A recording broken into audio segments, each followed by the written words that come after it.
Here we go. Straight into a mission from the latter third of the game, and at this point, Jacob Diaz, our protagonist, has had his MindsEye implant reactivated, and he's accompanied by his companion drone. Now, this drone gives Jacob some unique combat abilities that we'll see during gameplay here.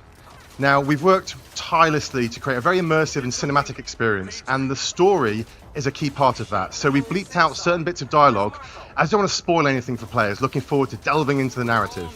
What I can say, though, is that something very interesting has just taken place that's thrust the city into chaos. It's raining for the first time in years, and the city is under martial law. The military have moved in and are locking down the city as the automated AI systems that drive Redrock have started to come undone. Now, Rigby is going to be assisting us on this mission and helping us navigate the predicament Jacob finds himself in right now. Now, in MindsEye, players can't just run in all guns blazing, but instead have to navigate the environment methodically and carefully, looking for vantage points and environmental elements that can give them an advantage. There is no surefire, one-size-fits-all way to approach combat, but by utilising the vast array of weapons and the potency of the combat drone, players can approach combat in a variety of different ways. Players can also utilise the lens device. Now, this is an AR contact lens that is the replacement for the smartphone in this world, and they can use this to scan the environment, and it'll actually help players keep track of where enemy targets are and help them strategise how best to neutralise them. And it also handily highlights pickups on the ground. So the DC-2 companion drone has a few key functions. One of them we're about to see right now is a zap ability. Now, this stuns targets, and it can be used to override electronic systems such as keypads and doors. It's also particularly potent against robotic enemies as it temporarily disables them.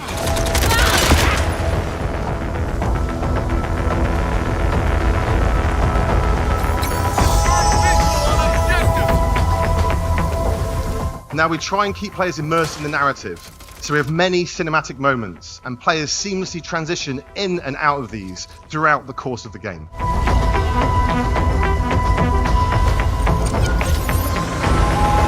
Navigate to Perez Mines.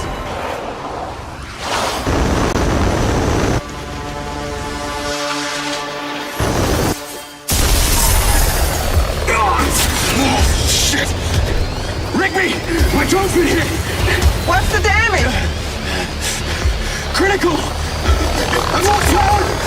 I'm going down! Shit!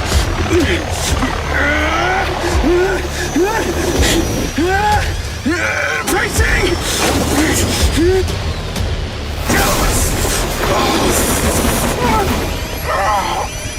Diaz, you there?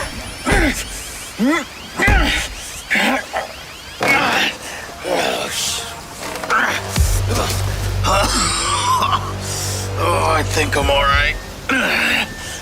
Those sky cars can withstand a lot of force. Well, it's not the drone I'm worried about, Rigby. It's me. I'm glad you're okay. Yeah, right.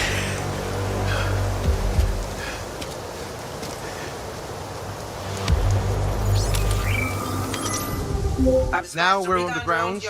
We can see how the city feels different right now. Under martial law, the citizens of Redrock have fled from the streets, and very few remain. This is in stark contrast to the other times players have navigated through this downtown area on previous missions, where it's full of life. The streets now have an almost eerie quality to them, as the main thing inhabiting them are the patrolling military vehicles and soldiers subjugating the residents of Redrock.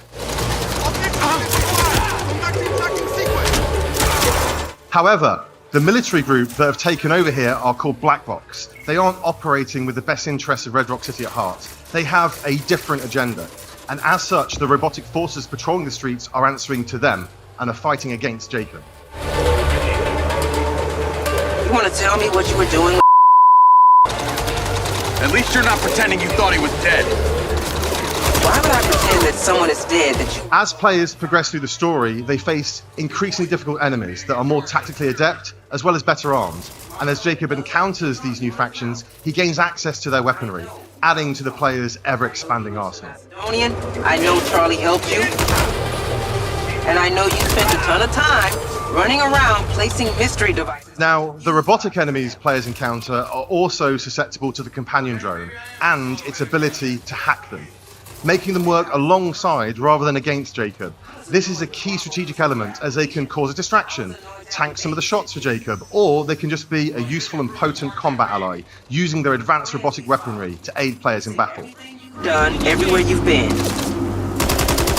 Yeah, I knew that. Well, in that case, I'm just a little bit impressed back. I take it those little boxes you play caused the event we just witnessed. They were ODTs. Don't ask me what. As we've seen, the DC-2 drone also allows Jacob to use it to scout ahead, seeing through its eyes, so players can plan ahead and approach each combat encounter in a more tactical way if they choose to. I also want to highlight the music and audio design. We've got a really talented audio team, and they've really given MindsEye a unique vibe through not only its sound design, but also its soundtrack, building tension and ramping up the excitement as the action escalates.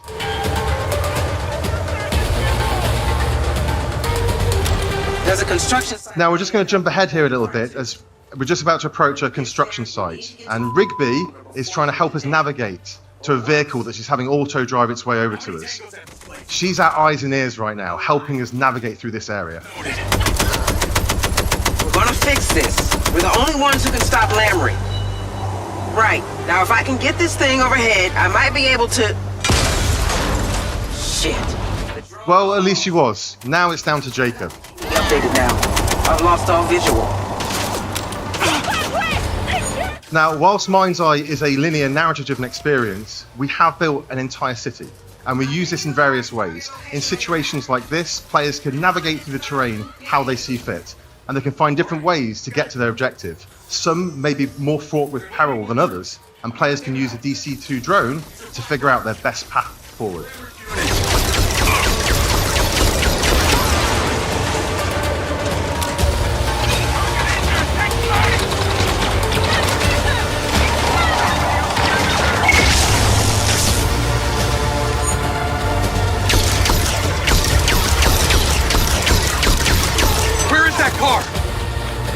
Coming to the other side. As you can see, there are a variety of different weapons to suit different play styles and scenarios. Some of these laser-based robot weapons are particularly potent and a key part of your arsenal as you get into the latter stage of the story and are fighting highly trained military personnel as well as cutting-edge robots.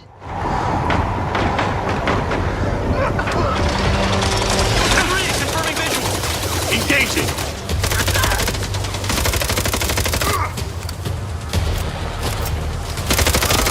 We have a huge variety of different environments and locations that change things up, from slick urban environments to isolated desert locations, beautiful skylines to sumptuous vistas. MindsEye is full of spectacle and surprise, and we're really excited for you all to be able to play it next week. As you can see, players also have to keep their wits about them at all times, as these black box enemies are quick, agile, and tactical with how they'll try and flank Jacob from various sides. I see it. Okay. Now we can flee the area in the vehicle Rigby has sent over to us. However, the city has a different feeling right now. Instead of being full of traffic to navigate through, there are now military checkpoints the player has to try and avoid. The driving in MindsEye feels fun, responsive, and thrilling as you take corners at high speed, and we use this in a variety of different ways. Got it. Now, one of those ways is through Play MindsEye. During the story, at certain points, the player will find portals that allow them to jump into side missions and stories, some expanding the world and giving more narrative context, some are just there because we think they're fun. And players can also bring up the pause menu at any time and launch one of a variety of different missions, races, and other gameplay experiences, built by our team using our special no-code editor tools that make game creation accessible to anyone. And players on PC can select the Build MindsEye option to start building their own content and share it with everyone else at the press of a button.